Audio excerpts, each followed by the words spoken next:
লাল পাহাড়ের দেশে যা, রাঙা মাটির দেশে যা। লাল পাহাড়ের দেশে যা, রাঙা মাটির দেশে যা। হিতক তোকে মানাইছে নাই রে, একেবারে মানাইছে নাই রে।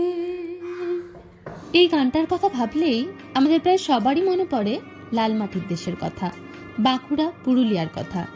আর বুঝতেই পারছেন, ওখানকার মানুষের দৈনন্দিনের পছন্দের খাবারের মধ্যে ঝালমুড়ি তো অবশ্যই পড়ে। নমস্কার, রান্নাবাটি চ্যানেলে আপনাদের স্বাগত।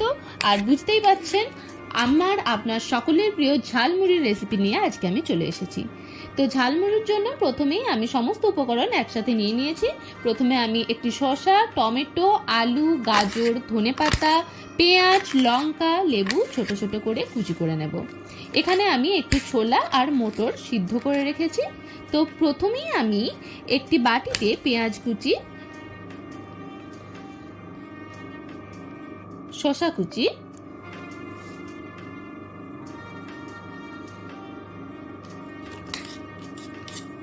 গাজর কুচি,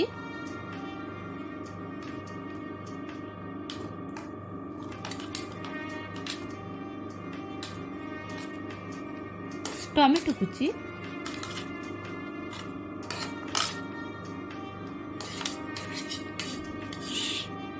ধনেপাতা,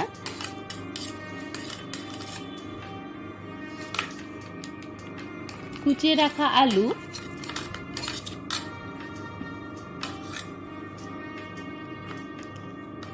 সেদ্ধ করে রাখা ছোলা আর মটর দিয়ে নেব।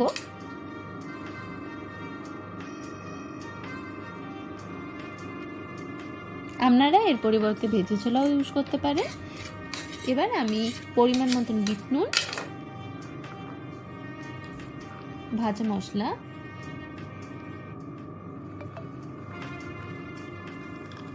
চাট মশলা, অল্প একটু সরিষার তেল, লেবুর রস দিয়ে ভালোভাবে মাখিয়ে নেব।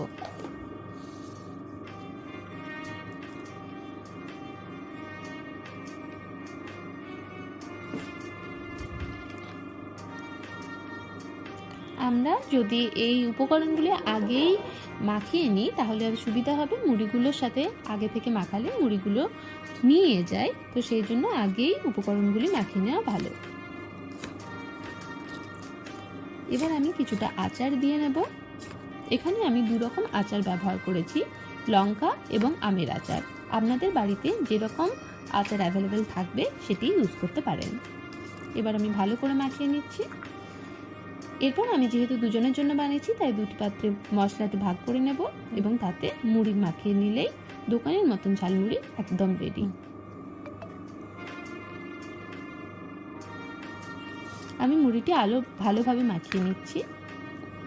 ভিডিওটি ভালো লাগলে অবশ্যই লাইক করবেন, কমেন্টে জানাবেন কেমন লেগেছে, সাবস্ক্রাইব করতে ভুলবেন না, আর অবশ্যই ইনস্টাগ্রাম আর ফেসবুকেও ফলো করবেন। ধন্যবাদ, শুভরাত্রি।